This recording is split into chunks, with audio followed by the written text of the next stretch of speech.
Tout, si ce n'est pas en Guinée, sinon j'étais venu pour sauver et j'ai pu faire ce que je pouvais faire.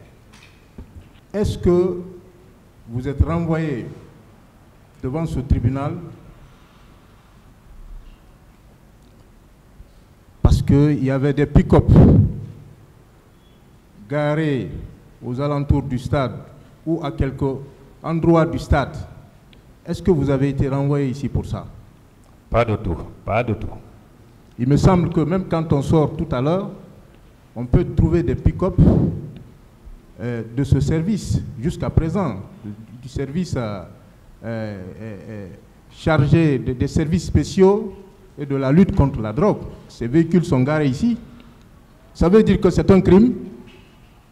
Pas du tout, je pense pas. Je ne pensais pas, mais bon. En tout cas, ça se dit ici. Est-ce que vous êtes devant ce tribunal pour répondre aux questions liées aux renseignements, les renseignements généraux, les spécificités des renseignements, avoir des détails, des définitions concernant les renseignements, les méthodes de renseignement? Est-ce que vous êtes devant ce tribunal pour ça? Non, maître. On vous dit que des personnes ont affirmé qu'ils ont été bloqués. Ils ont été bloqués par les policiers et les gendarmes avec qui vous étiez. Mais est-ce que, encore une fois, vous êtes renvoyé devant ce tribunal pour avoir bloqué X ou Y? Non, mais je ne l'ai pas fait et je ne suis pas là pour ça.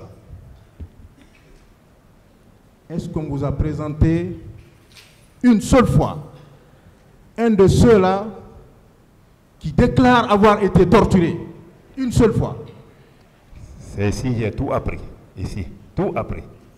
Il y a plus de 10 ans, après l'information, après que le procureur ait requis l'ouverture de l'information, est-ce qu'on vous a présenté une seule personne qui a été torturée? Non, maître, c'est ici, j'ai tout appris. D'ailleurs, on est en train d'indiquer que ce qui est contradictoire, que M. Abdoulaye Cherif Diaby, qui était venu intervenir pour sortir ces personnes qu'on était en train de torturer, ce monsieur lui-même est renvoyé devant ce tribunal pour être jugé pour des faits de complicité et de torture. Alors qu'on déclare de l'autre côté que c'est cette personne-là qui est venue sauver d'autres personnes. C'est contradictoire. Est-ce que vous êtes devant ce tribunal pour répondre aux questions liées à la dotation? Est-ce que vous avez une arme de service, entre guillemets, comme on l'a dit tout à l'heure? Est-ce que vous êtes là pour répondre à ces questions? Pas du tout, maître, mais je suis obligé.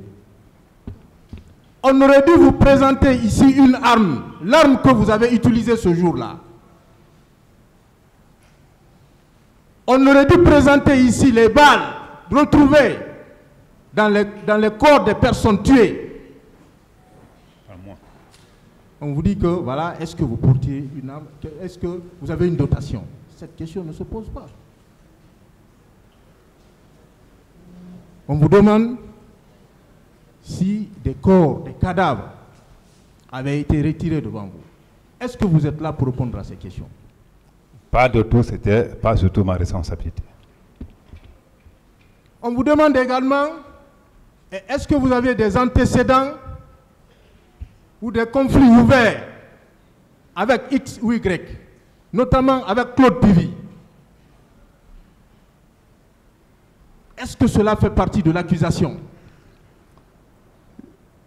Non, maître, parce que j'ai fait toutes les missions difficiles en forêt avec Claude Pivy. Rentrer seul au stade du 28 septembre ou être accompagné d'un garde du corps, est-ce que cela constitue un crime? Non, maître, car cela est naturel. Un officier supérieur. On parle de participation au maintien d'ordre. Des questions qui ne se pose pas ici. Est-ce que vous avez été renvoyé parce qu'il y a eu des manquements en vous concernant, en ce qui concerne le maintien d'ordre? Qu'est-ce que vous avez précisé que vous n'êtes pas chargé du maintien d'ordre? Vous le réitérez. Je réitère, maître, effectif. Je ne suis pas le chargé de maintien d'ordre. Je vous remercie, Monsieur le Président. Mon colonel, voir 2 pick-up à la rentrée principale du stade, c'est un crime? Pas du tout, maître, chef en Guinée. Bien.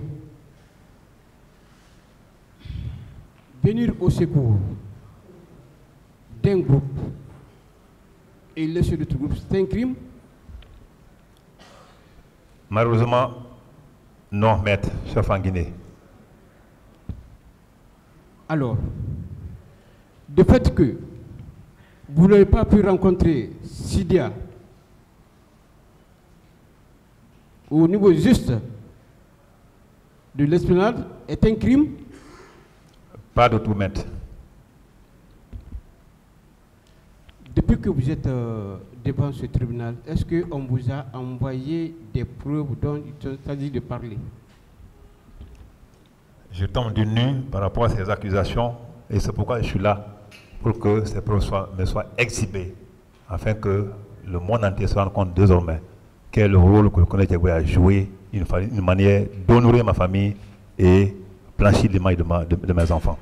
Merci, Monsieur le Président. Une dernière question, peut-être. Après les événements du 28 septembre, le parquet général, près la cour d'appel, a ordonné l'ouverture de l'information.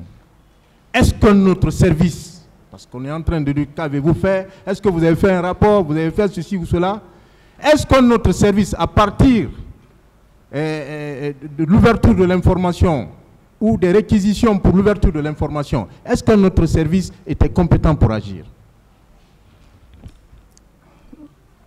Bon, ça dépend de moi. Je pense qu'il y avait d'autres services, mais en tout cas, moi, je n'ai pas été saisi, maître. Ce que je veux dire, à partir du moment où le procureur général a ordonné l'ouverture de l'information, le dossier est entre les mains de la justice, est-ce que notre service devait agir par la suite? Oui, maître. Est-ce que notre service était compétent pour pouvoir agir? Il a répondu à ça. Je n'ai pas compris la question. Non, je reformule la question. Il a répondu 2 fois. Non, je reformule. Est-ce que notre service devait se saisir de cette affaire à partir du moment où la justice est déjà saisie? Ce que j'ai dit tout de suite là, quand le procureur m'a posé la question, j'ai dit que dès lors que le président d'Addis a fait un appel et que, à cause de cet appel-là, et que la communauté internationale était saisie, et que dès lors là, après le lendemain de la chose, dès lors que le procureur général s'en était saisi, ou le procureur totalement compétent, qui est Duxi, s'en était saisi du dossier, je pense que nous, on ne pouvait rien faire maintenant si on n'était pas saisi par ce procureur. Merci, Monsieur le Président.